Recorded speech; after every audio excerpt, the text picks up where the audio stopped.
मेरा नाम सुप्रिया है। हमारे घर के बराबर में नए किराएदार आए थे। वैसे भी जिस मोहल्ले में हम रहते थे वहाँ के लोगों से हमारी ज़्यादा अच्छी जान पहचान नहीं थी, क्योंकि हम दोनों माँ बेटी शुरू से ही अपने काम से काम रखते थे। मैंने हमेशा ही अपनी बेटी को अच्छे संस्कार दिए थे। मेरी बेटी का इंटर कंप्लीट हो चुका था। वो आगे नहीं पढ़ना चाहती थी और उसको आगे पढ़ाने के लिए मेरे पास भी इतने पैसे नहीं थे। बस मैंने सोच लिया था कि मेरी बेटी ने इंटर कंप्लीट कर लिया है, अब यही बहुत है। मैं उसके लिए अच्छा सा रिश्ता तलाश करके उसकी शादी कर दूंगी और अपने फ़र्ज से अदा हो जाऊंगी। आखिरकार वो मेरी इकलौती बेटी थी, इसलिए अब मुझे अपनी बेटी का दान दहेज इकट्ठा करना था। मेरी अपनी बेटी से बहुत सारी उम्मीदें जुड़ी हुई थी। मैंने सोचा था कि मैं अपनी बेटी की शादी किसी ऐसे परिवार में करूंगी जहां पर उसे बहुत प्यार मिले, और उसका जीवन साथी किसी ऐसे लड़के को बनाऊंगी जो मुझे भी अपनी माँ की तरह समझे। मैं उसको अपना बेटा समझ सकूं, क्योंकि भगवान ने मुझे सिर्फ एक ही बेटी दी थी। मैं हमेशा यही सोचती थी कि अगर मुझे एक बेटा और दिया होता तो वो मेरा ज़िंदगी गुजारने का सहारा होता। लेकिन फिर मैं ये सोचकर सब्र कर लिया करती थी कि मैं अपने दामाद को ही अपना बेटा मान लूँगी। किसी ऐसे लड़के से अपनी बेटी की शादी करवाऊंगी जो मेरी बेटी को बहुत खुश रखे और साथ ही साथ मुझे भी अपनी सास नहीं बल्कि माँ की तरह समझे। आखिरकार सारी ज़िंदगी मैंने अकेले ही तो गुजारी थी, इसलिए मुझे भी कुछ ऐसे करीबी रिश्तों की ज़रूरत थी जो मुझे अपना मान सकें। मेरी उम्र 38 साल है। मेरी बेटी 18 साल की थी। वो जवान हो चुकी थी और बहुत ज़्यादा खूबसूरत थी।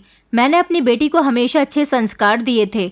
मोहल्ले की गलत लड़कियों के साथ मेरी बेटी कभी उठती बैठती भी नहीं थी और ना ही उसकी कोई सहेलियां थी। मेरी बेटी बहुत सीधी सादी और सिंपल लड़की थी। मेरी शादी भी एक समय में कम उम्र में ही हो गई थी। मेरे माता पिता तो इस दुनिया में नहीं थे। मैं बहुत छोटी थी तभी वो मुझे इस दुनिया से छोड़कर चले गए थे। लेकिन मेरा एक भाई था जो मुझसे काफ़ी बड़ा था। मेरे भाई ने अपनी शादी कर ली और भाभी को घर ले आया। मैंने सोचा था कि भाभी मुझसे प्यार करेंगी। उस समय मैं कम उम्र की थी और ज़्यादा कुछ जानती भी नहीं थी। मुझे तो लगता था कि भाभी माँ समान होती है तो भाभी ज़रूर मुझे माँ की तरह प्यार करेगी। लेकिन मैं नहीं जानती थी कि भाभी तो इतनी बुरी निकलेगी कि मेरा इस घर में सुकून का एक एक पल छीन लेगी। जिस दिन से मेरी भाभी ने घर में कदम रखा था उस दिन से मेरी ज़िंदगी के बुरे दिन शुरू हो गए थे। भाभी मुझसे घर के सारे काम करवाती थी और भैया से यही कहती थी कि तुम्हारी बहन घर का कोई काम नहीं करती, हमेशा गली मोहल्ले की लड़कियों के साथ खेलती रहती है। उसके बाद जब मैं 15 साल की होने को आई तो भाभी ने मुझ पर नए इल्ज़ाम लगाना शुरू कर दिए। भाभी भैया से हमेशा यही कहती कि तुम्हारी बहन मोहल्ले के लड़कों के साथ चक्कर चला रही है। भैया ने कई बार मुझे इस बात पर डांटा था, मगर लड़कों के साथ चक्कर किस तरह से चलाया जाता है ये तो मैं नहीं जानती थी, क्योंकि मैं कभी घर से बाहर ही नहीं निकली थी। भाभी ने मुझे घर के कामों में इतना बिजी कर दिया था कि मुझे अपनी सहेलियों से भी बात करने की फुर्सत नहीं होती थी। एक वक्त था जब मैं अपनी सहेलियों के साथ खूब खेला करती थी, लेकिन जिस दिन से भाभी इस घर में आई थी मुझे तो सांस लेने की भी फुर्सत नहीं होती थी। इस उम्र में ही मैं घर के सारे काम करना सीख गई थी। मेरी ज़िंदगी इसी तरह से रोते रोते गुजर रही थी। धीरे धीरे मैं 17 साल की हो गई। भाभी मुझ पर दिन ब दिन इल्ज़ाम लगाती जा रही थी और मैं भाभी की हर बात को खामोशी से बर्दाश्त किया करती थी। मुझे हैरानी इस बात पर होती थी कि मेरे भाई ने कभी मेरी किसी बात पर यकीन नहीं किया था। मैंने कई बार अपने भैया को यकीन दिलाने की कोशिश की थी कि आपकी पत्नी ने हमेशा आपको मेरे बारे में झूठी झूठी बातें बताई हैं और आपने यकीन कर लिया है। आपने तो कभी अपनी बहन की बातों को भी समझने की कोशिश नहीं की। लेकिन भैया तो जैसे भाभी के पल्लू से पूरी तरह से बंध कर रह गए थे। भाभी ने उनकी आंखों पर अंधविश्वास की एक पट्टी बांध दी थी और भैया को सिर्फ वही सुनाई देता था जो भाभी कहती थी, और भैया को सिर्फ वही दिखाई देता था जो भाभी उन्हें दिखाया करती थी, और भैया अब सिर्फ वही बोलने लगे थे जो भाभी उन्हें बोलने के लिए कहती थी। मैं जवान हुई तो भाभी कहने लगी कि तुम्हारी बहन की हरकतें बहुत बढ़ती जा रही है। छत पर कपड़े डालने के लिए जाती है तो घंटों में उतर कर आती है। मैंने इसे अपनी आंखों से पड़ोस वाले लड़के से छत पर बातें करते हुए देखा है। भैया ने जब मुझसे सवाल किया कि क्या तुम्हारी भाभी ठीक कह रही हैं, मैं उनसे क्या कह सकती थी। मैं खामोश रही, क्योंकि अगर मैं उनसे कह देती कि हाँ मैं पड़ोस वाले लड़के से बातें करती हूँ तब भी मुझे भैया डांट लगाते, और अगर मैं अपनी सफाई में कहती कि भाभी झूठ बोल रही हैं तब भी भैया मुझे डांट लगाते। इसीलिए मैं खामोश रही और मेरी खामोशी का मतलब भैया समझ चुके थे कि गलती मेरी ही है।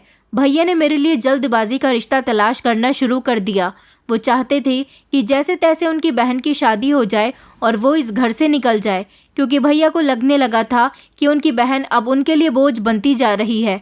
मैं बहुत साफ कैरेक्टर की लड़की थी, मगर मेरी भाभी ने ही मेरा कैरेक्टर भैया की नज़रों में ख़राब कर दिया था, तो इसमें मैं कुछ नहीं कर सकती थी। भैया ने मेरा रिश्ता तलाश किया, मेरी शादी करने का फैसला कर लिया, तो मैंने भी खामोशी से शादी कर ली। वैसे भी इस घर में मेरे ऊपर काफ़ी इल्ज़ाम लग चुके थे। अगर मैं कहती कि मुझे शादी नहीं करनी है, तो भी मैं जानती थी कि भाभी मेरे साथ इससे ज़्यादा बुरा कर देंगी। भाभी जैसे तैसे मुझे इस घर से निकालना चाहती थी, और भाभी अब इस प्लान में कामयाब हो चुकी थी, क्योंकि भैया ने अपनी मर्ज़ी के मुताबिक मेरी शादी कर दी थी। मुझे लगा कि शादी होने के बाद जब मैं अपनी ससुराल जाऊंगी तो शादीशुदा ज़िंदगी से कुछ तो बदलाव आएगा। जिस तरह से मेरी भाभी ने मेरे भैया को अपने काबू में कर लिया था, शायद इसी तरह से मैं भी अपने पति से जो कहूँगी वो वैसा ही किया करेगा। मगर मैं नहीं जानती थी कि हर मर्द एक जैसा नहीं होता और हर औरत अपने पति को अपने काबू में नहीं कर सकती। शादी के बाद जब विदा होकर अपनी ससुराल आई तो मुझे लगा था कि ससुराल वाले मुझे बहुत प्रेम से रखेंगे, मगर मैं नहीं जानती थी कि इस घर में भी मेरी भाभी की जैसी मेरी सास मौजूद है। मेरी सास बहुत चालाक औरत थी। मैं देखने में एक मामूली सी शक्ल की थी। मेरी सास का हमेशा यही कहना रहता था कि मैं अपने बेटे के लिए खूबसूरत लड़की तलाश करना चाहती थी, मगर ना जाने तुम इस घर में कैसे आ गई। तुम्हारे भाई ने तो कहा था कि दहेज में काफ़ी कुछ देगा, मगर तुम तो दहेज में भी कुछ लेकर नहीं आई और एक मामूली सी शक्ल वाली निकली। मेरे बेटे का तो भाग्य ही फूट गया। मेरी सास ने भी मुझे भाभी की तरह सारी ज़िंदगी बहुत तंग किया। मैं अपनी ससुराल में सब कुछ बर्दाश्त करके रहती रही। अपने पति से अगर कुछ कहने की कोशिश करती तो मेरा पति कहता कि वो मेरी माँ है, हमेशा मेरी माँ की इज्जत किया करो। मेरी माँ के बारे में कभी कुछ कहने की कोशिश की तो तुम्हें जान से मार दूंगा। मेरी सास मुझसे घर के सारे काम करवाती और कभी कभी तो जानबूझकर साफ कपड़े भी गंदे कपड़ों में मिलाकर कहती थी कि सारे कपड़े धो लो। कभी कभी तो ज़बरदस्ती घर में गंदगी फैलाकर कहती कि घर की सफाई ढंग से करो। मेरी सास को मुझे तंग करना बहुत अच्छा लगता था, क्योंकि भगवान ने उसको बेटी नहीं दी थी, इसीलिए उन्हें किसी की बेटी की तकलीफ़ का अंदाज़ा नहीं था। मैं भी खामोशी से सब कुछ बर्दाश्त करती रहती थी। फिर एक दिन मुझे पता चला कि मैं गर्भवती हूँ। ये खबर सुनकर मेरी सास तो खुश नहीं हुई थी, मगर मेरा पति बहुत खुश हुआ था। मेरा पति एक मामूली सा सीधा साधा इंसान था, जिसको मुझ जैसी ही सीधी सादी लड़की मिल गई थी। न जाने मेरा पति किस पर गया था, क्योंकि मेरी सास तो बहुत चालाक औरत थी, लेकिन मेरा पति अपनी माँ के खिलाफ एक शब्द भी नहीं सुन सकता था। सास और पति के अलावा मेरी ससुराल में कोई भी नहीं था। हाँ, लेकिन मेरे ससुराल का घर बहुत बड़ा था। उस घर की सफाई करते करते ही मुझे 2-3 घंटे लग जाया करते थे। यही वजह थी कि मेरी सास ने सारा काम मेरे ऊपर ही डाल दिया था और मेरे आने के बाद वो खुद आराम करती थी। जब मेरे पति को खबर हुई कि वो पिता बनने वाला है, तो उसने मुझसे कहा कि अब तुम घर के काम कम किया करो, क्योंकि अब तुम माँ बनने वाली हो। मुझे अपने पति की इस तरह हमदर्दी जतानी अच्छी लगी थी, मगर मैं नहीं जानती थी कि ये हमदर्दी सिर्फ मेरे पति की वक्ती तौर पर है। मेरा पति जितने पैसे कमा कर लाता था, अपनी माँ के हाथ पर रख दिया करता था। बदले में मेरी सास मुझे 1 रुपया भी नहीं देती थी। जिस दिन से मेरी शादी हुई थी, उस दिन से मैंने अपनी मर्जी का ना तो कोई कपड़ा पहना था और ना ही मैं कभी बाजार गई थी, क्योंकि शादी से पहले भी मैं घर के कामों में उलझ कर रह गई थी और शादी के बाद भी मैं घर के कामों में ही उलझती गई थी। बल्कि ससुराल आने के बाद तो मुझ पर जिम्मेदारी और ज़्यादा बढ़ गई थी। अब मुझे एहसास हो रहा था कि कुछ लड़कियों के मायके और ससुराल में कोई फ़र्क नहीं होता, बल्कि दोनों एक जैसे होते हैं। फ़िलहाल 9 महीने इसी तरह से गुजर गए और मैंने एक प्यारी सी बेटी को जन्म दिया। मेरी बेटी को गोद में लेते ही मेरे पति का चेहरा उदास हो गया था। मुझे अपने पति की हमदर्दी के बारे में अब पता चला था कि आखिरकार मेरा पति मेरी प्रेगनेंसी की खबर सुनकर इतना ज़्यादा खुश क्यों था, क्योंकि मेरे पति को बेटा चाहिए था और उसे लगता था कि मैं बेटे को जन्म दूंगी, लेकिन मैंने बेटी को जन्म दिया था। कुछ ऐसा ही हाल मेरी सास का भी था। बेटी की शक्ल देखने के बाद मेरी सास फूट फूट कर रो रही थी। कह रही थी कि इस महंगाई के दौर में हम लोगों को अपना गुजारा करना मुश्किल हो रहा है और अब इसने एक बेटी को भी पैदा कर दिया। मैंने अपनी सास से कहा कि जितना हम लोग खाते हैं उतना ही मेरी बेटी भी खा लिया करेगी, और बेटा होता तो वो भी उतना ही खाता। मेरी सास कहती, हाँ मगर बेटा कमाकर तो लाता। क्या तुम्हारी बेटी कमाकर लाएगी? बेटियां तो उल्टा पिता के लिए बोझ बन जाती हैं। इसकी शादी होगी, इसे दान दहेज देना पड़ेगा। और कुछ लड़कियां तो ऐसी भी होती हैं जो घर से भागकर अपने माता पिता के मुंह पर कालिक मल जाती हैं। मैंने अपनी सास से कहा कि आप ये किस तरह की बातें कर रही हैं। मुझे अपनी सास और पति की नीयत पर अफसोस हो रहा था कि हमारे समाज में आज भी कुछ ऐसे लोग मौजूद हैं जो बेटा और बेटी में फ़र्क समझते हैं। मेरा पति तो मुझसे बिल्कुल भी बात नहीं करता था। उसे हमेशा बेटे के ही तमन्ना थी। बेटी पैदा करने के बाद सबके मुंह बन गए थे, जबकि मेरी सास ने तो अभी तक मेरी बेटी को गोद में भी नहीं लिया था। मैं अपनी बेटी का ख्याल भी रखती और घर के भी सारे काम किया करती थी और सारा दिन रोती रहती थी, क्योंकि मेरी बेटी को भी मेरी ज़रूरत होती थी। वो मेरी गोद में आने के लिए तड़पती रहती और रोती रहती थी। लेकिन मैं घर के कामों में इतनी बिजी रहती थी कि अपनी बेटी को गोद में लेने की या उसे दूध पिलाने की मुझे फुर्सत ही नहीं होती थी। अगर मैं काम से बचकर अपनी बेटी को गोद में ले लेती तो मेरी सास आकर मुझे बातें सुनाने लग जाती थी कि काम को देर हो रही है, अपनी बेटी को छोड़ और पहले काम किया कर। मेरी कहानी बहुत दुख भरी है। मैंने अपनी ज़िंदगी में बहुत सारे दुख झेले थे। फिर एक दिन ऐसा हुआ कि मेरी सास की मौत हो गई, क्योंकि वो बीमार रहने लगी थी। उनके मर जाने से मुझे इतना सुकून ज़रूर मिला था कि मैं अपनी बेटी के साथ समय गुजार लिया करती थी और घर के काम जब मौका मिलता तब कर लेती, क्योंकि अब मुझे सताने वाली या मुझे बातें सुनाने वाली मेरी सास इस दुनिया से जा चुकी थी। पति था तो वो ज़्यादातर बाहर ही रहता था। उसे तो मुझसे और मेरी बेटी से कोई मतलब ही नहीं था। कई साल और इसी तरह से गुजर गए, लेकिन मेरे पति ने मेरी बेटी को पिता की तरह प्यार नहीं किया। फिर एक दिन मेरा पति भी इस दुनिया से चला गया। वो जहाँ पर काम करता था वहाँ काम करते समय अचानक उसकी तबीयत बिगड़ गई और उसकी मौत हो गई। अब हम दोनों माँ बेटी अकेले ही बचे थे। मुझे अपने पति के मरने का भी कोई गम नहीं था, क्योंकि मेरे पति ने सारी ज़िंदगी मुझे अपनी पत्नी नहीं माना था। यहाँ तक कि अपनी बेटे को भी उसने बेटी नहीं माना था। काफ़ी सारा वक्त इसी तरह से गुजर गया। एक दिन हमारे घर पर गांव के सरपंच ने धावा बोल दिया और वो कहने लगे कि तुम्हें ये घर हमारे हवाले करना होगा।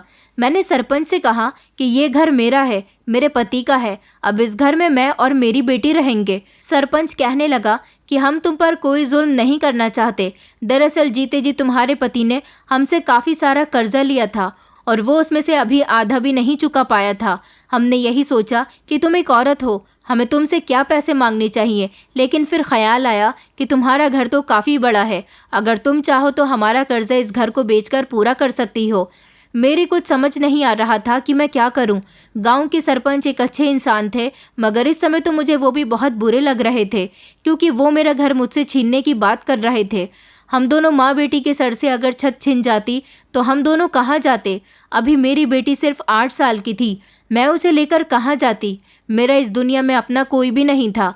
सरपंच जी कहने लगे कि ये घर बहुत बड़ा है, हम इस घर को बेच देते हैं और बेचने के बाद आधे पैसे हम ले लेंगे और आधे पैसे तुम्हें दे देंगे। इसी तरह से कर्जा पूरा हो सकता है। दरअसल मेरे पति ने कई सालों पहले अपना अलग कारोबार करने के लिए सरपंच जी से पैसे कर्ज पर लिए थे, लेकिन वो सब उसने किसी और काम में उड़ा दिए थे। ना तो उसने अपना कारोबार पूरा किया था और ना ही उसने अपने लिए कुछ सेविंग्स करके रखी थी। ले देकर ये एक ही घर था, लेकिन अब वो भी सरपंच बेचने की बात कर रहे थे। मैं भी क्या कर सकती थी। मेरे पति ने सरपंच जी से कर्जा लिया था। इस बात के गवाह गांव के बहुत सारे लोग थे। इसीलिए मैं खामोश हो गई और सरपंच जी के कहने के मुताबिक वो घर मैंने बेच दिया। घर बिकते ही जितने पैसे सरपंच जी के थे वो उनको दे दिए गए और जो बाकी के पैसे थे वो मुझे दे दिए गए। मैं वो पैसे लेकर अपनी बेटी के साथ शहर आ गई। ये शहर मेरे लिए अनजान था, क्योंकि मैं कभी अपने गांव से बाहर गई ही नहीं थी। हालांकि मेरी शादी गांव के ही पड़ोस वाले गांव में हो गई थी। मेरा मायका और ससुराल ज़्यादा दूर नहीं थी। भैया भाभी के पास जाने की तो मेरे अंदर हिम्मत नहीं थी, क्योंकि मैं दोबारा उस नर्क में जाना नहीं चाहती थी। इसलिए मैं पैसे लेकर जब शहर गई तो शहर के कुछ लोगों से मैंने घर खरीदने की बात कही। उन लोगों ने मुझे एक छोटा सा घर दिलवा दिया था। ये घर भले ही बहुत छोटा था, मगर हम दोनों माँ बेटी के सर की छत था। हम दोनों के लिए बहुत था। हम दोनों माँ बेटी इस घर में रहने लगे थे। मेरे अंदर एक हुनर था। मैं कपड़ों की सिलाई करना अच्छे तरीके से जानती थी।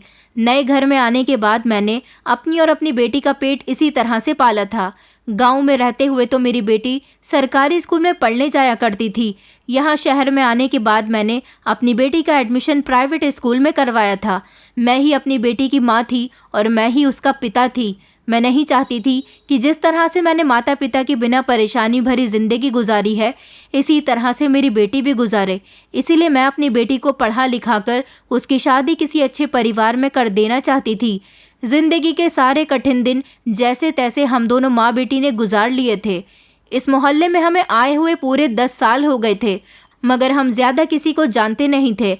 मैं सिर्फ उन औरतों को जानती थी जो मेरे पास कपड़ों की सिलाई करवाने के लिए आई थी। मेरी बेटी मुझसे बहुत प्यार करती थी, क्योंकि उसे अपनी माँ की कड़ी मुश्किलों के बारे में सब कुछ पता था कि उसकी माँ किस तरह से आज इस मकाम तक पहुँची है। वैसे तो हमारे मोहल्ले में बहुत सारे घर बने हुए थे, मगर एक घर बिल्कुल बराबर में था जो बिल्कुल हमारे घर के जैसा ही बना हुआ था। सुना था कि उस घर में नए किराएदार आए हैं और उस घर में एक औरत रहती है। उसके 3 बच्चे हैं, 2 बेटियां और 1 बेटा। पति नहीं है। सुना है कि उसका पति कई सालों पहले मर गया। उन लोगों को आए हुए 1 महीना गुजर गया था। मुझे सिर्फ आसपास की कुछ औरतों से मोहल्ले की खबर मिल जाया करती थी, लेकिन एक दिन पड़ोस के घर में रहने वाली ही एक जवान लड़की हमारे घर पर आई और आते ही कहने लगी कि आंटी, मैंने आपके बारे में सुना है कि आप यहाँ कपड़े सिलती हो, इसीलिए मैं आपसे कपड़े सिलवाने के लिए आ गई। मैंने कहा, हाँ ठीक है बेटा, मैं तुम्हारे कपड़े सिल दूंगी। वो मेरी बेटी की ही उम्र की थी और उसने अपना नाम नैना बताया था। मैं घर का कोई काम नहीं करती थी, क्योंकि जब से मेरी बेटी ने अपनी पढ़ाई छोड़ दी थी तभी से वो घर के सारे काम करती थी। इसलिए अब मैं ज़्यादा से ज़्यादा सिलाई के काम को वक्त दिया करती थी। अब मुझे अपनी बेटी की शादी की बहुत फिक्र थी। मैं धीरे धीरे उसकी शादी के लिए कुछ सेविंग्स करके रख रही थी। 2 दिन बाद नैना के कपड़े सिलकर मैंने उसे दे दिए थे, लेकिन 1 हफ्ते के बाद वो दोबारा से अपनी छोटी बहन को हमारे घर ले आई और 3 जोड़ी कपड़े सिलने के लिए लेकर आई। कहने लगी कि एक उसकी माँ का सूट है और 2 जोड़ी कपड़े उन दोनों बहनों के हैं जो उन्हें अर्जेंट में चाहिए थे, क्योंकि उन्हें कहीं शादी में जाना है। मैं कपड़े सिलने के लिए तैयार हो गई थी। नैना आज काफ़ी देर तक मेरे पास बैठकर बातचीत करती रही। मुझे उसकी आदत बहुत पसंद आई थी। वो हमारे घर काफ़ी देर तक बैठी रही, तो मैंने सोचा कि आज वो फुर्सत से मेरे घर बैठी है तो क्यों ना मैं अपनी बेटी से कहकर उसके लिए चाय बनवा लेती हूँ। मैंने उन दोनों बहनों के लिए अपनी बेटी से चाय बनवाई। मेरी बेटी चाय लेकर आई तो उन लोगों ने मेरी बेटी को देखा और उसकी बहुत तारीफ़ करने लगी। कहने लगी कि आंटी, आपकी बेटी तो बहुत सुंदर है। वो मेरी बेटी से कहने लगी कि हमने तो तुम्हें आज देखा है, वरना तुम तो शायद अपने घर से बाहर निकलती ही नहीं हो। मेरी बेटी कहने लगी, हाँ मैं ज़्यादातर घर के कामों में बिजी रहती हूँ। इस तरह उन लोगों की बातचीत शुरू हो गई। नैना और उसकी छोटी बहन सुहानी, वो दोनों एक अच्छी लड़कियाँ लग रही थी, जबकि मेरी 1-2 बार उनकी माँ से भी मुलाकात हो गई थी। उनको देखकर ऐसा लगता था कि उन्होंने अपनी बेटियों की परवरिश अच्छे तरीके से की है, क्योंकि दोनों ही लड़कियाँ बहुत संस्कारी थीं। वैसे तो मेरी बेटी की कोई सहेली नहीं थी, लेकिन नैना और सुहानी से मेरी बेटी की फ्रेंडशिप हो गई थी, क्योंकि अब नैना और सुहानी हमारे घर पर कपड़े सिलवाने के बहाने जल्दी जल्दी आती जाती रहती थी। मुझे भी अच्छा लगने लगा था कि मेरी बेटी इन लड़कियों के साथ घुल मिल गई है, क्योंकि इन लड़कियों के अंदर कोई भी मैंने गलत हरकत नहीं देखी थी। जिस तरह से मैंने अपनी बेटी की संस्कारी तरीके से परवरिश की थी, वो भी कुछ ऐसी ही थी। उनका भी यही कहना था कि हम सिर्फ आपके यहाँ कपड़े सिलवाने के बहाने से आ जाते हैं, बाकी हम किसी के घर नहीं जाते। हमारी मम्मी ने हमें इतनी परमिशन नहीं दी हुई। मुझे वो लोग बहुत पसंद आए थे। एक दिन मेरी बेटी ने पड़ोस वाले घर में जाने की बात कही, क्योंकि सुहानी का बर्थडे था और वो मेरी बेटी करीना को अपने घर बर्थडे में इनवाइट कर गई थी। मैंने अपनी बेटी से मना भी किया था, बेटा वो लोग यहाँ आ जाती हैं, बस इतना ही बहुत है। लेकिन मेरी बेटी कहने लगी कि मम्मी, आप तो उन लोगों को जानती है ना, और आपकी तो उनकी मम्मी से भी मुलाकात हो चुकी है। आप खुद ही तो कहती हैं कि ये लड़कियाँ और इनका पूरा परिवार मुझे बहुत अच्छा लगता है, तो फिर आप मुझे जाने क्यों नहीं देती? आप तो जानती है ना, मैं कभी घर से बाहर नहीं निकलती। मेरी बेटी ने कभी मुझसे कुछ नहीं मांगा था और ना ही कभी ऐसी नौबत आने दी थी कि मैं उस पर रोक टोक करती। इसलिए मैंने अपनी बेटी को जाने की परमिशन दे दी थी। इस तरह धीरे धीरे उन लोगों का हमारे घर से आना जाना बहुत ज़्यादा खुल गया था। मुझे तो इतना टाइम ही नहीं होता था कि मैं उनके घर जा सकती। मैं तो अभी तक उन लोगों के घर गई ही नहीं थी। हाँ, लेकिन इतना ज़रूर था, वो तीनों माँ बेटी मेरे घर आ जाती थी और मेरी बेटी भी कभी कभी उनके घर पर चली जाती थी। अभी तक मैंने उनके बेटे को नहीं देखा था। नैना की मम्मी अपने बेटे की बहुत तारीफ़ किया करती थी। कई दिन इसी तरह से गुजर गए थे। मैंने अपनी बेटी के रिश्ते के लिए काफ़ी सारे लोगों से कह रखा था, मगर अभी तक मेरी बेटी के लिए कोई अच्छा रिश्ता नहीं आया था। मगर मैं इन दिनों नोटिस करने लगी थी कि मेरी बेटी कुछ बदली बदली सी रहने लगी है। पहले वो घर के सारे काम किया करती थी, लेकिन अब तो वो घर के थोड़े से काम करने के बाद नैना के घर पर चली जाती थी। हालांकि मैंने उसे नैना के घर जाने से रोक टोक नहीं की थी, मगर वो कुछ ज़्यादा ही उसके घर जाने लगी थी। मुझे ये बात थोड़ी खटकने लगी थी। एक दिन मैं खामोशी से घर से बाहर निकलकर खुद ही पड़ोस वाले घर में देखने के लिए चली गई कि मेरी बेटी अपने घर से जल्दी काम से फ्री होकर वहाँ क्या करने के लिए जाती है। मैं जैसे ही पड़ोस वाले घर में गई तो ये देखकर मुझे शर्मिंदगी महसूस हुई थी कि मैंने अपनी बेटी पर शक किया। मेरी बेटी वहाँ पर कुछ गलत नहीं कर रही थी और ना ही वहाँ उन लोगों के साथ मिलकर हंसी मजाक कर रही थी, बल्कि कुछ छोटे छोटे बच्चे वहाँ पर बैठे हुए थे। वहाँ मेरी बेटी नैना और सुहानी के साथ मिलकर उन लड़कियों को पढ़ा रही थी। इसी बहाने से उनके घर पर वो चली गई थी, तो उन लोगों की खुशी हुई थी कि मैं उनके घर गई। उन्होंने मेरी अच्छे तरीके से आओ भगत की थी, क्योंकि आज मैं पहली बार उनके घर पर आई थी। मेरी बेटी ने बताया कि मम्मी, ये गरीब लड़कियां हैं। नैना और सुहानी ने इनको ट्यूशन पढ़ाने के लिए अपने पास बुला लिया था, तो मैं भी इन लड़कियों को पढ़ाने में मदद करती हूँ। मैंने अपनी बेटी से कहा कि तुम बहुत अच्छा काम कर रही हो, किसी को शिक्षा देना तो अच्छी बात है। मगर उस दिन के बाद से ही मैंने कभी दोबारा अपनी बेटी पर शक नहीं किया कि वो पड़ोस वाले घर में जाकर कुछ गलत काम करती है। लेकिन उस दिन जब मैं वहाँ पर गई थी तो मेरी मुलाकात नैना के भाई से भी हुई थी। उसका नाम अनंत था। अनंत देखने में बहुत स्मार्ट था, पढ़ा लिखा था और अच्छी कंपनी में नौकरी किया करता था। ये बात मुझे उसकी मम्मी ने ही बताई थी, मगर अनंत के होते हुए मेरी बेटी उसी के घर में मौजूद थी और वो मेरी बेटी को बड़ी फटी फटी नज़रों से देख रहा था। मुझे अनंत की ये हरकत बिल्कुल भी पसंद नहीं आई थी। मैंने सोचा था कि अपनी बेटी से मना कर दूंगी कि अब अनंत के सामने तुम यहाँ पर मत आया करो, लेकिन फिर नैना बातों ही बातों में बताने लगी कि भैया आज ही ऑफिस से जल्दी छुट्टी लेकर आए हैं, इसलिए आपकी इनसे मुलाकात हो गई है। नहीं तो भैया सुबह को जल्दी घर से निकल जाते हैं और रात को देर से घर वापस आते हैं। नैना की बात सुनकर मुझे तसल्ली हो गई थी। अब मैं अपनी बेटी को खुद फ्री टाइम में इन लोगों के घर भेज दिया करती थी। काफ़ी सारा समय इसी तरह से निकल गया था। मैं खुश थी कि मेरी बेटी को सहेलियां मिल गई थी। आखिर मेरी बेटी ने सारी ज़िंदगी अकेले ही गुजार दी थी। लड़कियों की कुछ बातें ऐसी भी होती हैं जो वो अपनी माँ से नहीं कर पाती, बल्कि अपनी सहेलियों से कर लेती हैं या फिर अपनी बहन से। मेरी बेटी के तो कोई बहन भी नहीं थी। ये लोग अच्छे थे, इसीलिए मैं आंख बंद करके इन लोगों पर भरोसा करती थी। मगर मैं नहीं जानती थी कि मेरा भरोसा एक दिन मेरी ही जान को आफत बन जाएगा, क्योंकि मैं काफ़ी दिनों से देख रही थी। पिछले 2 महीने से मुझसे ये लोग जितने भी कपड़े सिलवा रही थी, उनके पैसे मुझे नहीं दे रही थी और मेरी हिम्मत भी नहीं हो रही थी कि मैं नैना से पैसे मांग सकूं। मैंने सोचा था कि पड़ोस की बात है, अगर थोड़े बहुत दिन और लग जाते हैं तो कोई बात नहीं। मगर एक दिन तो मोहल्ले में एक अजीब सा शोर मचने लगा। मैं जैसे ही अपने दरवाजे पर आई तो मैंने देखा कि पड़ोस वाले घर का मकान मालिक ज़ोर ज़ोर से हंगामा काट रहा था। नैना की मम्मी उनसे बातें कर रही थी और वो कह रहा था कि पिछले 3 महीने से आपने मकान का किराया नहीं दिया, अगर इस महीने भी नहीं दिया तो घर से निकल जाना। नैना की मम्मी न जाने क्यों परेशान थी। पता नहीं उन लोगों के घर के हालात कैसे थे। मैं समझ चुकी थी कि उन लोगों के घर के हालात ज़रूर ख़राब चल रहे हैं, तभी तो मकान मालिक भी आज इतना हंगामा काट कर गया। उनके पास पैसे होते तो वो ज़रूर मकान मालिक को पैसे देकर उसका मुंह बंद करवा देती, वरना किसको शौक होता है अपनी बेइज्जती करवाने का। मेरी बेटी से भी मैंने पूछा था कि नैना के घर पर आज मकान मालिक इतना हंगामा क्यों कर रहा था। मेरी बेटी ने भी मुझे यही बताया था कि वो अपने किराए के पैसे मांग रहा था। मेरी बेटी कहने लगी, मम्मी, इन लोगों के फाइनेंशियल हालात अच्छे नहीं चल रहे, बेचारी बहुत परेशान है। मेरी बेटी कहने लगी, मम्मी, आपके पास अगर थोड़े से पैसे हों तो आप प्लीज़ उन लोगों की मदद कर दीजिए। सुना है कि अनंत की जॉब चली गई है, इसीलिए घर के हालात बहुत ख़राब चल रहे हैं। मैंने अपनी बेटी से कहा कि बेटी, तुम तो जानती हो कि मैं खुद एक गरीब औरत हूँ और जैसे तैसे करके मैंने तुम्हें इतना बड़ा किया और अब मैं सिलाई करके अपना और तुम्हारा गुजारा कर रही हूँ, यहाँ तक कि तुम्हारी शादी के लिए सेविंग्स करके रख रही हूँ। भला बताओ, मैं तो खुद चंद पैसे कमाती हूँ। मेरी बात सुनकर मेरी बेटी का मुंह लटक गया था। अपनी बेटी का लटका हुआ मुंह देखकर मैंने उससे कहा था, देखो मेरे पास उन लोगों को देने के लिए पैसे तो नहीं है। हाँ, मगर मैं इतना ज़रूर कर सकती हूँ कि जो पैसे मेरे उनके ऊपर हैं कपड़ों की सिलाई के, मैं वो माफ़ कर सकती हूँ।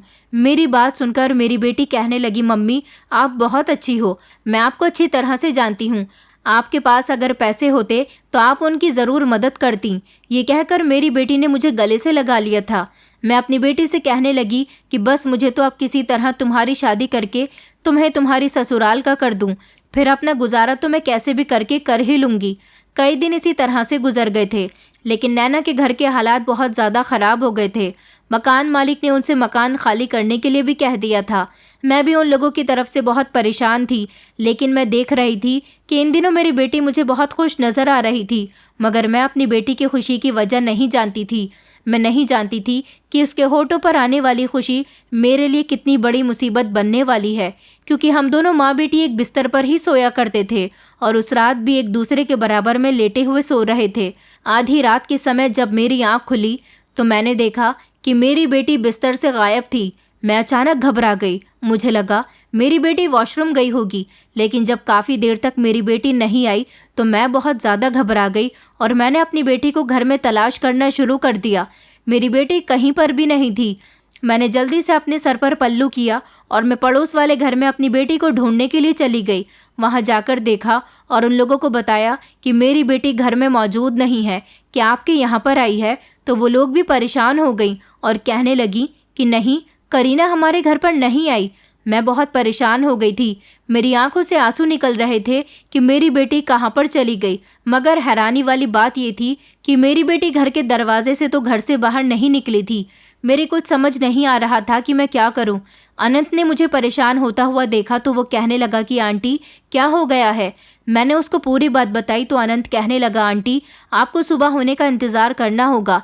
ऐसा भी हो सकता है कि करीना को कोई इम्पोर्टेंट काम आ गया हो, इसलिए वो घर से चली गई हो। मैंने कहा, बेटा नहीं, उसको भला कौन सा ऐसा इम्पोर्टेंट काम आ सकता है। मेरी बेटी तो घरेलू लड़की है, वो बाहर की दुनिया को ज़्यादा नहीं जानती और घर का दरवाज़ा तो अंदर से बंद था। अगर उसे कोई इम्पोर्टेंट काम होता तो वो मुझे बताकर ज़रूर जाती। न जाने मेरी बेटी कहाँ चली गई। मैं तुम्हारे आगे हाथ जोड़ती हूँ, प्लीज़ मेरी बेटी को तलाश करने की कोशिश करो। बल्कि मैं तो कहती हूँ कि हम दोनों अभी इसी समय पुलिस में रिपोर्ट दर्ज करवाने के लिए चलते हैं। मेरी बात सुनकर अनंत घबरा गया और कहने लगा, आंटी आप ये कैसी बातें कर रही हो, इस समय हम पुलिस स्टेशन नहीं जा सकते। मैंने कहा, क्यों नहीं जा सकते? आखिरकार मेरी बेटी गुमशुदा हो गई है, मैं अपनी बेटी को कहाँ तलाश करूँ? मैं अच्छी तरह से जानती हूँ कि मेरी बेटी की तो कोई सहेली भी नहीं है, कोई ऐसा रिश्तेदार भी नहीं है जिसके यहाँ मेरी बेटी चली गई हो। ज़रूर मेरी बेटी को किसी ने किडनैप कर लिया है। अनंत कहने लगा, नहीं नहीं आंटी, आप नहीं जानती, आपकी बेटी जवान होने के साथ साथ खूबसूरत भी है। अगर आप उसके बारे में पुलिस में रिपोर्ट दर्ज कराओगी तो लोग यही कहेंगे कि आपकी बेटी भाग गई है। आपको ये बात किसी को नहीं बतानी चाहिए, उल्टा इस बात से वो आप पर ही इल्ज़ाम लगा सकते हैं। बल्कि आपको 1-2 दिन ठहरकर अपनी बेटी के घर आने का इंतज़ार करना चाहिए। ऐसा भी हो सकता है कि वो ज़रूर किसी काम के लिए घर से निकल गई हो और उसने आपको बताना ठीक नहीं समझा हो। मैंने कहा, नहीं, ऐसा नहीं हो सकता। लेकिन फिर भी अनंत के कहने के मुताबिक मैं 2-3 दिन तक अपनी बेटी के घर आने का इंतज़ार करती रही थी। लेकिन इस वक्त में अनंत लगातार मेरी बेटी को तलाश कर रहा था, मगर मेरी बेटी घर नहीं आई थी। ना जाने वो कहाँ चली गई थी। मेरा तो इस दुनिया में मेरी बेटी के अलावा कोई भी नहीं था।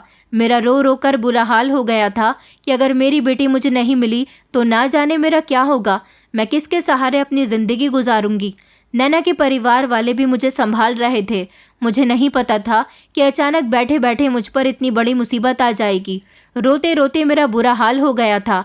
पूरे 3 दिन गुजर गए थे, मगर मेरी बेटी का कुछ अता पता नहीं था। अनंत मुझसे बार बार यही कह रहा था कि अगर बेटे की गुमशुदगी की रिपोर्ट पुलिस में जाकर लिखवाओगी तो जवान बेटी के बारे में सुनकर पुलिस वाले भी यही कहेंगे कि आपकी बेटी को ना तो कोई किडनैप कर सकता है और ना ही वो गायब हो सकती है, बल्कि वो अपनी मर्जी से अपने आशिक के साथ भाग गई होगी। क्योंकि आजकल का ज़माना यही था। इस ज़माने में लड़कियां आसानी से अपने घरों से भाग जाती हैं। कई दिन इसी तरह से मैं अपनी बेटी के इंतज़ार में बैठी रही थी, मगर मेरी बेटी का कोई अता पता नहीं चला। अपनी बेटी की याद में मैं पागल हो गई थी। नैना और सुहानी मेरे घर पर आकर मुझे तसल्ली दिया करती थी कि करीना ज़रूर घर वापस आ जाएगी मगर मेरी बेटी का ना तो कुछ पता चल रहा था और ना ही वो वापस आ रही थी। इस दौरान अनंत मुझे बहुत सहारा दे रहा था। वो बार बार मेरे घर पर आ जाता था और मुझे पुलिस स्टेशन जाने से रोक लिया करता था। कहता था कि आंटी, मैं भी आपके बेटे के जैसा ही हूँ। मैं नहीं चाहता कि पुलिस वाले आपकी बेइज्जती करें और इस वजह से आपकी पूरे मोहल्ले में भी बेइज्जती हो जाए। मगर मैं एक बात से बहुत हैरान थी कि मुझसे बात करते समय अनंत ने जब किसी काम के लिए अपना वॉलेट निकाला तो उसके वॉलेट में मुझे ढेर सारे पैसे नज़र आए थे। मेरे दिमाग में उस समय ये बात आई थी कि अनंत के वॉलेट में तो इस समय काफ़ी सारे पैसे हैं, लगता है उसकी नौकरी लग गई। लेकिन वो नौकरी पर भी नहीं जा रहा था। वो हर रोज़ सुबह होते ही मेरे पास आ जाता था और सारा समय मेरे पास ही गुजार कर मुझे तसल्ली दिया करता था। मैं अपनी बेटी की याद में आधी हो गई थी, बल्कि पागलों जैसी हरकतें करने लगी थी। मेरी बेटी को गायब हुए पूरा 1 हफ्ता हो गया था जब अचानक मेरे मोबाइल पर किसी अनजान नंबर से कॉल आई।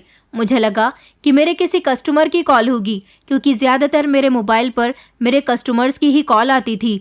लेकिन उस समय रात के 12 बज रहे थे और मैं अपनी बेटी की याद में तड़प रही थी। मैंने जैसे ही कॉल रिसीव की तो मेरे पैरों तले से ज़मीन निकल गई थी, क्योंकि कॉल पर हेलो बोलने वाला इंसान कोई और नहीं बल्कि मेरी बेटी थी। मेरी बेटी फूट फूट कर रो रही थी। मेरी बेटी रोते हुए कहने लगी कि प्लीज़ मम्मी, मुझे बचा लो। मुझे एक दरिंदे ने अपनी हवस का शिकार बना लिया है। मैं वहाँ से भागकर निकल तो आई हूँ, लेकिन मुझे रास्ते मालूम नहीं है। मैं सड़क पर खड़े हुए एक अनजान आदमी के मोबाइल से आपको कॉल कर रही हूँ। प्लीज़ मुझे बचा लो। मैंने अपनी बेटी से कहा, लेकिन तुम कहाँ हो, मुझे बताओ तो, मैं अभी तुमसे मिलने के लिए आती हूँ। मेरी बेटी कहने लगी कि यहाँ एक बहुत बड़ा सा मॉल है, अंधेरा हो रहा है, इसलिए मुझे रास्तों की समझ नहीं आ रही। मैं इस मॉल के पास ही खड़ी हूँ, आप मुझे लेने के लिए आ जाओ। मैंने अपनी बेटी से कहा कि तुम फिक्र मत करो, मैं अभी अनंत के साथ तुम्हें लेने के लिए आ रही हूँ। मेरी बात सुनकर मेरी बेटी कहने लगी कि नहीं मम्मी, ऐसी गलती मत करना।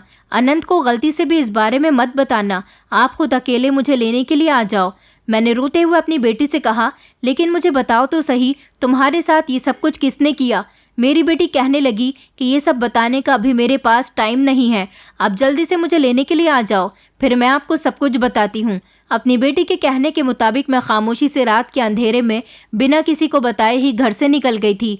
मेरी बेटी ने मुझे जिस मॉल के बारे में बताया था उसका नाम भी उसने मुझे बता दिया था। मैं उसी मॉल को तलाश करती हुई अपनी बेटी तक पहुंच गई थी। जैसे ही मैंने अपनी बेटी को देखा तो मैं उससे लिपटकर फूट फूट कर रोने लगी। मेरी बेटी की हालत बहुत ज़्यादा ख़राब हो रही थी। फिर मैंने अपनी बेटी से पूछा कि बताओ, तुम्हारे साथ ये सब कुछ किसने किया? मेरी बेटी कहने लगी कि मेरे साथ ये सब कुछ अनंत की वजह से हुआ है। मेरी बेटी कहने लगी कि जब मैं नैना के घर जाती थी तो कभी कभी अनंत के दोस्त वहाँ पर आ जाते थे। एक दिन अनंत के दोस्तों ने मुझे देख लिया था। वो लोग मुझे बड़ी गौर गौर से देखते थे और मैंने आपको बताया था ना कि अनंत के घर के फाइनेंशियल हालात ठीक नहीं चल रहे। अनंत ने पहले तो मेरे साथ दोस्ती बढ़ानी शुरू की। मैं उसकी दोस्ती की वजह से बहुत खुश रहने लगी थी और फिर एक दिन आधी रात के समय अनंत मुझसे कॉल करके कहने लगा कि तुम मुझसे मिलने के लिए छत पर आ जाओ, दरअसल मुझे तुम्हारी मदद की ज़रूरत है। उसने मुझसे 2000 रुपये उधार मांगे थे। मेरे पास 2000 रुपये रखे हुए थे, इसलिए मैं उसे आधी रात के समय छत पर देने के लिए चली गई। उसने उसी समय मेरे मुंह पर रुमाल रख दिया जिस पर बेहोशी की दवाई लगी हुई थी और फिर मैं बेहोश हो गई। लेकिन जब मेरी आँख खुली तो मैं उसके दोस्तों के पास थी। उसके दोस्तों ने कहा कि तुम्हें हम अनंत से ख़रीद कर लाए हैं। मैंने उसकी बात सुनकर उनसे कई बार कहा कि प्लीज़ मुझे छोड़ दो और अनंत कहाँ है, तुम लोग मुझे यहाँ क्यों लेकर आए हो? तो वो लोग कहने लगे कि अनंत की फाइनेंशियल हालत ठीक नहीं चल रही थी। वो अपने घर के हालात से तंग आकर हमसे कुछ पैसे उधार मांग रहा था, मगर हमें तो तुम पसंद आ गई थी, इसलिए हमने उससे कहा कि हम तुझे मुंह मांगी कीमत देने के लिए तैयार हैं अगर तू अपनी बहन की दोस्त को हमारे हवाले कर देगा। पहले तो अनंत राज़ी नहीं हो रहा था, लेकिन जब उसके घर के हालात दिन ब दिन ख़राब होते गए तो वो हमारी शर्त को मान गया और इस तरह उसने तुमसे गहरी दोस्ती कर कर तुम्हें हम लोगों के हवाले कर दिया। और हम तुम्हें इतनी आसानी से कैसे छोड़ दें? आखिर हम तुम्हारे पूरे 3 लाख रुपए अनंत को दे चुके हैं और अब तुम हमारे पास ही रहोगी। वैसे भी हम इतने पैसे खर्च करके लड़कियां लाते हैं। तुम तो बहुत खूबसूरत लड़की हो, तुम हमारे आगे तक काम आओगी। हमारे साथ ज़्यादा होशियारी करने की कोशिश मत करना। यहाँ पर आने का रास्ता ज़रूर है, मगर यहाँ से जाने का रास्ता तुम्हारे लिए कोई भी नहीं है। मैं उन लोगों के सामने हाथ जोड़कर रिक्वेस्ट करती रही, मगर उन लोगों ने मेरी एक भी न सुनी और इसी तरह वो एक एक करके मेरी इज्जत के साथ खिलवाड़ करते रहे। मम्मी, आप जानती हैं अनंत बहुत चालाक इंसान है। उसने मेरे बदले अपने दोस्तों से काफ़ी सारे पैसे वसूल किए और आज मैं अपनी जान छुड़ाकर बड़ी मुश्किल से वहाँ से भागकर आई हूँ। वो लोग मुझे बहुत दूर ले गए थे। वहाँ जाने के बाद कई बार मैंने वहाँ से भागने की कोशिश की, मगर नहीं भाग सकी, क्योंकि जिस घर में उन्होंने मुझे रखा हुआ था उस घर में बाहर बहुत सख्त पहरा था। आज मैंने फैसला कर लिया था कि मैं जैसे तैसे घर से भागकर ही रहूंगी। इसलिए मैंने अपने दुपट्टे को आग लगाई और मैं आग लगे हुए दुपट्टे को पकड़कर बाहर तक भागती चली आई। उस समय वहाँ पर 2 लड़के ही मौजूद थे, बल्कि बाकी के 2 लड़के गायब थे। वो लोग समझे कि मैं जल रही हूँ, इसलिए वो लोग मेरे दुपट्टे की आग बुझाने में लग गए और मैं अपना दुपट्टा वहीं छोड़कर तेज़ी से भाग आई। वो लोग काफ़ी दूर तक मेरे पीछे भागते हुए आए। मैं हमारे ही शहर के नाम वाली एक बस में बैठ गई और इस तरह मैं यहाँ तक आ गई। यहाँ आने के बाद मैं बहुत ज़्यादा परेशान हो रही थी। मेरी समझ नहीं आ रहा था कि अब मैं आगे तक घर कैसे पहुँचूँ। इसलिए मैंने आपको वहाँ पर खड़े हुए एक अंकल के मोबाइल से कॉल कर दी। वो अंकल बहुत अच्छे थे। उन्होंने मेरा काफ़ी देर तक ध्यान रखा। फिर जब आपको आने में समय होने लगा तो अंकल कहने लगे कि बेटी, अब तुम अपना ध्यान रखना, तुम्हारी मम्मी आती ही होंगी, मैं अपने घर को चलता हूँ। मैंने भगवान का लाख लाख शुक्रिया अदा किया था कि मेरी बेटी सही सलामत मेरे पास आ गई थी। लेकिन अफसोस की बात यह थी कि मेरी बेटी अपनी इज्जत गंवा चुकी थी। लेकिन मैं अब खामोश नहीं बैठ सकती थी। अब मुझे याद आ रहा था कि अनंत अभी मुझे पुलिस स्टेशन जाने से बार बार रोक रहा था और वो मेरे दिमाग में ये बात डाल रहा था कि पुलिस उल्टा मेरी बेटी पर ही इल्ज़ाम लगा देगी।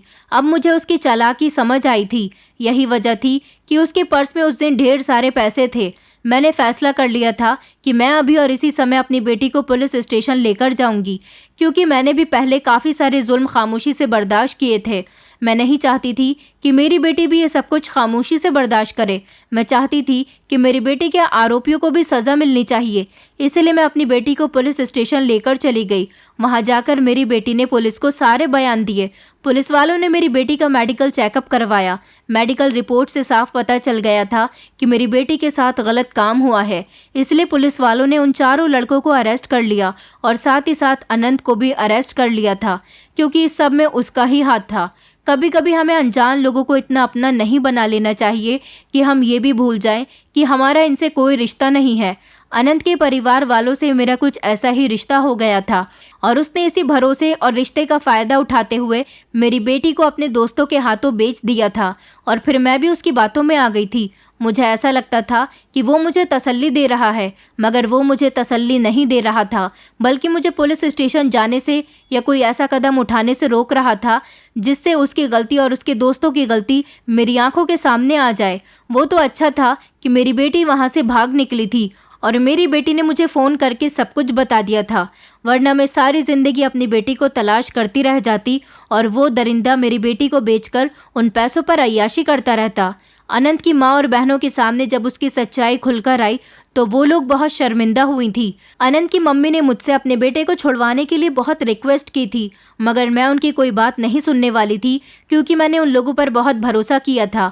और हैरानी वाली बात ये थी कि नैना, जो कि मेरे बेटे की दोस्त बनकर उसके साथ हमदर्दी जताती थी, वो भी अपने भाई के साथ मिली हुई थी। जब पुलिस अनंत को अरेस्ट करने के लिए आई थी तो नैना मेरे पैरों में गिरकर मुझसे माफ़ी मांगने लगी थी और कहने लगी कि आंटी, मेरे भाई ने ये सब कुछ सिर्फ इसीलिए किया क्योंकि हमारे फाइनेंशियल हालात बहुत ख़राब हो गए थे। आप तो जानती है ना कि हमारे घर में खाने को भी कुछ नहीं था और मकान मालिक भी हमें बहुत तंग कर रहा था। मैंने कहा, तो क्या तुम लोगों को मेरी बेटी ही बेचने के लिए नजर आई थी? अगर उसके दोस्तों ने उसे मेरी बेटी को खरीदने का लालच दिया तो तुम्हारे भाई ने मेरी बेटी को बेच दिया। बताओ मेरी बेटी के साथ क्या होगा? तुम लोगों की वजह से मेरी बेटी की ज़िंदगी ख़राब हो गई। कई महीनों तक अनंत जेल में सड़ता रहा और उसके चारों दोस्त भी। इस सब का सबसे ज़्यादा असर अनंत की फैमिली पर पड़ा था, क्योंकि वो चारों तो अमीर परिवार से बिलोंग करते थे, जबकि अनंत एक मिडिल क्लास फैमिली का रहने वाला लड़का था। अनंत के जेल जाने के बाद उसकी माँ बहनों की बहुत बेइज्जती हो रही थी, जबकि मेरी बेटी के बारे में भी मोहल्ले में सबको खबर हो गई थी। अनंत की माँ बार बार मेरे पास रोते हुए केस वापस लेने के लिए रिक्वेस्ट कर रही थी, मगर मैं ऐसे कैसे केस वापस ले सकती थी? आखिरकार मेरी बेटी की इज्जत के साथ खिलवाड़ हुआ था। मेरी बेटी टूट कर रह गई थी। फिर एक दिन अनंत की माँ मेरे पास आई और रोते हुए कहने लगी कि देखो बहन, प्लीज़ ये केस वापस ले लो। मैं तुम्हारी बेटी को अपनी बहू बनाकर रखूंगी। मैं जानती हूँ कि तुम्हारी बेटी से कोई शादी नहीं करेगा क्योंकि बात उसकी इज्जत की है, मगर मैं तुम्हें भरोसा दिलाती हूँ कि मेरा बेटा उससे शादी करेगा और उसे सारी जिंदगी सुखी रखेगा। तुम्हारी बेटी को मैं कोई तकलीफ नहीं होने दूंगी। पहले तो मुझे अनंत की माँ की बात सुनकर बहुत गुस्सा आया था कि उसकी हिम्मत कैसे हुई कि वो अपने घटिया बेटे की शादी मेरी बेटी से करवाने के बारे में सोच रही है। लेकिन फिर उन लोगों के बार बार माफ़ी मांगने से मैंने यही सोचा कि अब मेरी बेटी को भी ये समाज एक्सेप्ट नहीं करेगा, कोई भी मेरी बेटी से शादी नहीं करेगा। यही सब सोचते हुए मैंने डिसीजन लिया कि मुझे अपना केस वापस ले लेना चाहिए और अनंत की मम्मी जो कह रही हैं उनकी बात मान लेनी चाहिए, क्योंकि मैं भी एक अकेली औरत थी, मेरे आगे पीछे कोई भी नहीं था।